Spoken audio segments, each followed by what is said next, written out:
most of the time it's sugar that makes you fat, and it can also be bad fat that makes you fat. Yes, there's a difference between good and bad fats, okay? So, we want to increase your intake of healthy fats, which we'll talk about what those are in a second. And we want to do that about 2 to 3 weeks into your plan when you start making these changes. Why do you want to wait? Because your body, if you're eating a standard American diet, and if you're diabetic, either one of those, your body is used to burning sugar for fuel. It's a sugar burning machine because you've trained it that way, by the way you eat. And you're going to really tax the body and put a lot of unnecessary stress on it if immediately you just start consuming a ton of these good fats and no sugars, all right? Your body's going to say, where's the sugar? That's what I use for fuel. And all I have is fat in here. So we wait a couple of weeks to really increase that fat load. But in the meantime, we're following the things that I've already mentioned. So good fats. You know, some of you might think that that's not even a correct term. All fats are bad, right? No, there are good fats. And good fats are really important for lots of reasons. But again, I want to focus on the diabetes tonight. Good fats are important because, one, they help stabilize your blood sugar. When you eat a meal, if you consume some good fat with it, it slows down your stomach's absorption of the food in it. And when you can slow that down, you don't get as fast of a rise in blood sugar. It doesn't spike as quickly. And that's what we want, slower rises in blood sugar. So good fats help do that. They slow down the absorption. That's one thing, stabilize the blood sugar. Good fats also, I want you to understand that all of us are made up of thousands and thousands of cells. All of your organs are made up of cells, your skin's made up of cells. That's what comprises the human body. Every single cell has a cell wall that controls what gets in and what gets out of the cell. And the healthier the cell is, the healthier you are. The cell wall is made up of those good fats. So if you have those, good stuff gets in and the bad stuff is allowed to go out. If you don't have that, that doesn't happen. Good things can't get in and bad stuff gets stuck in there and can't get out. So good fats not only help stabilize the blood sugar, but they help the cell function, heal, repair. Extremely important. One of the best ways you can start increasing good fat is with the perfect ratio omega.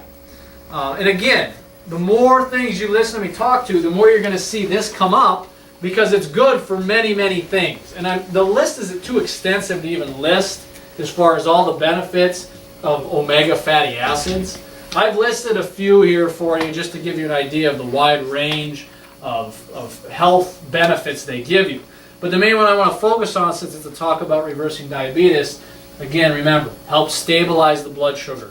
That's the easiest, quickest way that you can start increasing your good fats. Guys, let me tell you, changing your diet isn't easy. Nobody said that it is, okay? And I'm not asking you to go home and make radical changes in one night. This is done in baby steps, and it's done a little bit at a time.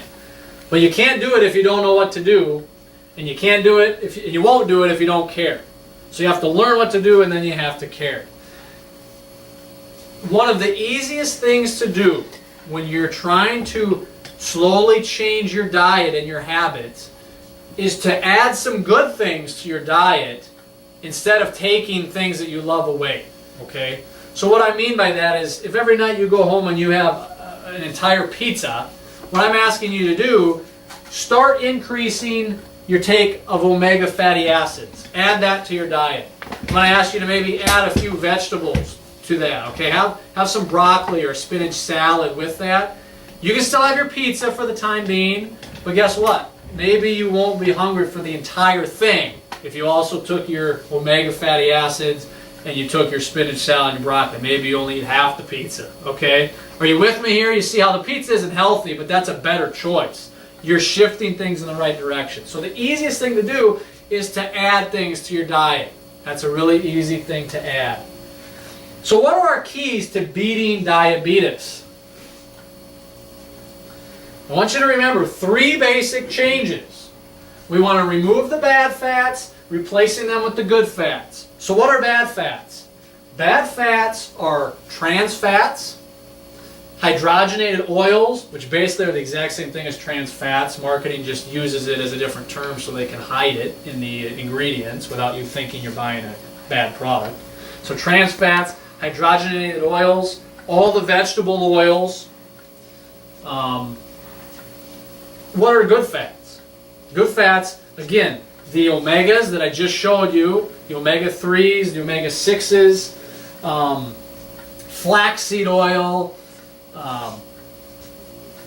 let me think of some more. Extra virgin olive oil, that's a great one. If you're going to cook, you can cook it low to medium heat with extra virgin olive oil.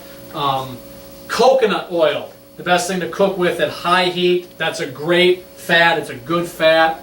So again, I'm not trying to tell you to eliminate things. I'm trying to teach you to choose the better things. Okay. That's why Atkins doesn't work for people's health. It might help you lose weight in the beginning, but ultimately it just creates another imbalance. We're talking about eating right for health, okay? Not just to lose weight real quick and then put it back on. Number 2, change the meats you are eating. I want you to understand that meat can be very bad for you, but not all meat is bad. The worst meat that you could be eating is red meat that was fed grain. Because when it's fed grain, it's fed that for one reason. The cow is fed grain to fatten it up, right? So it sells more at market. But when the cow eats grain, which is an unnatural diet for a cow is not made to sit there and eat basically all corn, is what they mostly get fed because farmers mass produce corn in our country, right? The natural diet of a cow is not grain, it's grass. So you want to be looking for grass-fed cows. Well, who cares? What difference does it make? When your cow is fed basically a grain diet to fatten them up, what happens is it actually wrecks their fat. The fat that's in the cow, it wrecks it. It damages the fat and makes it become a bad fat, a damaged fat.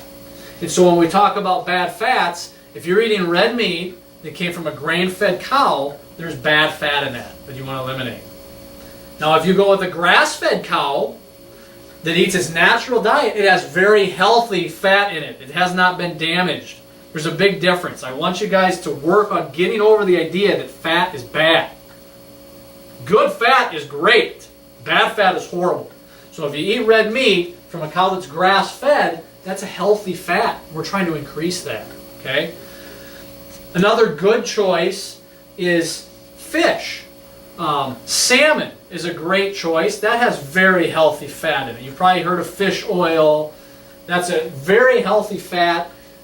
You have to be careful as to where the source is, because if it's from contaminated toxic waters, obviously that's going to be in the fish too. But Alaskan waters are some of the cleanest. So you want to look for like wild caught Alaskan salmon. That's a great choice, just for example.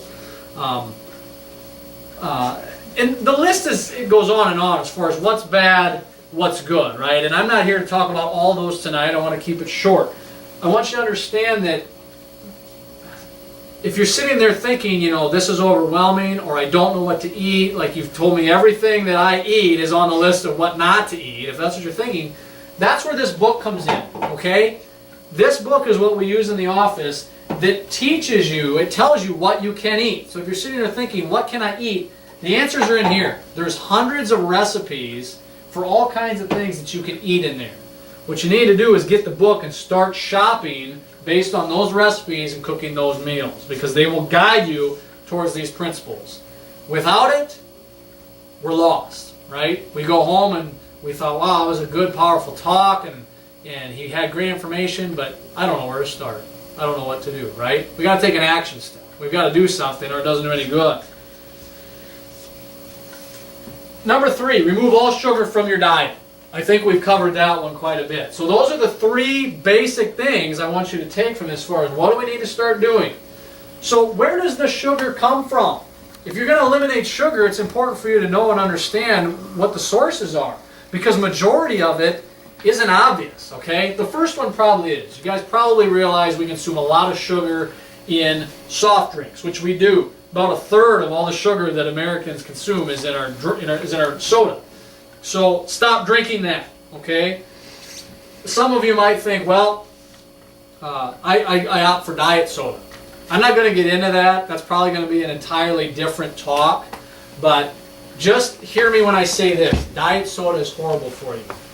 The stuff that's in there, the aspartame that they use to sweeten it, to replace the sugar, true, it won't spike your blood sugar. So if you're diabetic, it's not going to increase your blood sugar. But the aspartame is horrible for you. Study after study is coming out how it's carcinogenic, it causes cancer. I have something posted back there. A study was done that shows that the aspartame in diet sodas actually has been shown to make you fatter than regular soda. So if you think that you're doing yourself a favor by opting for a diet soda over a regular, it's not true. And that's why I wanted you here tonight, to learn some of the things that are false. They're entirely false. And the research is out there to prove it, but Diet Coke isn't going to tell you that. They're going to market it to you as though that's a great option if you're a diabetic, okay? But it's not. The other 2/3 of the sugar, it comes from mainly hidden sources, things that you guys might not even realize sugar is in. And really, the list goes on. It's beyond just this. That's some examples, but it's mostly your boxed, prepackaged foods. You know, your chips, pizza, your sauces, your breads, your salad dressings, your crackers, canned foods, right? The list goes on. And sometimes you really don't know unless you look at the ingredients and you look in the entire ingredient list, see, it doesn't say sugar in there. And it might not even say sugar on there, it might be hidden. It might be called something else, like corn syrup, high fructose corn syrup, right? That's one of the most popular ones now, where they don't put sugar in there, they put high fructose corn syrup. I want you to understand that is sugar, okay? That is sugar. It comes from corn, but that is sugar, and it's just as bad for you, if not worse. It's actually more condensed sugar, so technically it is worse. So that's one of the ways that you get tricked. Okay, they'll put on the labels things that you don't realize are sugar. We're not going to get into all of that, but we've talked about some of it before, and we'll talk about it again as far as how to read labels and what to look for hidden sugars. The good, the bad, the ugly. I don't really want to spend much time on this. We've already kind of talked about it. We just need to start making better decisions as far as, you know, from white bread to more of the whole grains is a better choice. We'd like to eliminate them altogether. The pastas, same thing. If you go from the white to more of the whole wheats, they're better choices. Start putting some vegetables with it. But again, we like to eliminate the pastas and the grains altogether. We've already talked about that enough. So, I said we talk a little bit more about protein because I don't want protein to get a bad rap. Protein is a great option for everybody, but particularly diabetics, just not in excess. Well, whey protein, I want to bring it up. It's a perfect way to start your day. Well, here's why. And you all were given a copy of some of the latest research that came out on this. You don't have to look at it now if you don't want to, but you have it at your disposal. Studies that are showing that whey protein has been shown to help stabilize blood sugar in diabetics. That's very, very important because that's what diabetes is all about, stabilizing your blood sugar. And whey protein is not insulin. You don't inject it. It's not a medicine. It's not going to give you bad side effects. It's not like any of the stuff we talk about that's going to cause your heart to stop, right? It's whey protein. It's natural. It comes from a cow. It's just like the cows that you eat, right? Now you want to make sure it's from a good source, which I don't want to get into too much about either, but you want to make sure it's from a good source. But whey protein, that's why it's important for diabetics. Great way to start your day, stabilize your blood sugar. Here's how it works. It actually helps stimulate your pancreas to produce a little more insulin when there's sugar there, to get it right into the cell and take care of it naturally. Okay? To make a long story short,